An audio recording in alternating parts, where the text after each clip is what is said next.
રાજકોટના આંબેડકર નગરમાં જૂથ અથડામણનો બન્યો હતો બનાવ. વાહન અથડાવાના કારણે માથાકૂટ થઈ હતી. 3 લોકોની હત્યા થઈ હતી.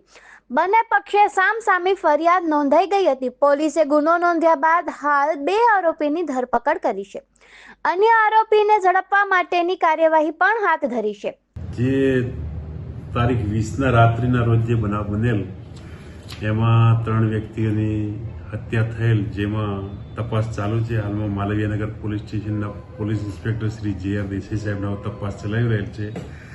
અને હાલમાં જે બંને ભાઈઓ મરી ગયેલ તે ગુનાની અંદર જે સુધીરભાઈ વિજયભાઈની ફરિયાદના આધારે 2 આરોપીની અટકાયત કરેલ છે. એમાં મનીષભાઈ રમેશભાઈ ખીમસુરિયા અને જગદીશભાઈ રામજીભાઈ ચૌહાણ બંનેની અટકાયત કરેલ છે અને હાલમાં પૂછપરછ ચાલુ છે. અને તપાસ દરમિયાન અન્ય કોઈ આરોપીઓના નામ ખુલશે તો તેઓને પણ અટકાયત કરવામાં આવશે. સમગ્ર બનાવનું કારણ એ હતું કે રાત્રિના 12:30 થી 1:30 વાગ્યાની આસપાસ ગાડી લઈને જે મરણ જનાર અરુણ બારોટ જે ગાડી લઈને એક બાઇકને અથડાયેલ બાઇકને, જેના આધારે માથાકૂટ થઈ, બોલાચાલી થયેલ અને સમગ્ર બનાવ બનેલ.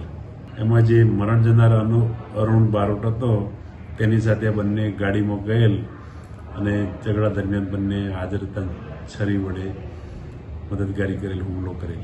ના, હજી સુધી નામ સામે આવ્યા નથી, પણ સીસીટીવી ફૂટેજ ચેક કરીને જે પણ દેખાયને ઓળખ કર્યા બાદ આગળની કાર્યવાહી કરવામાં આવશે.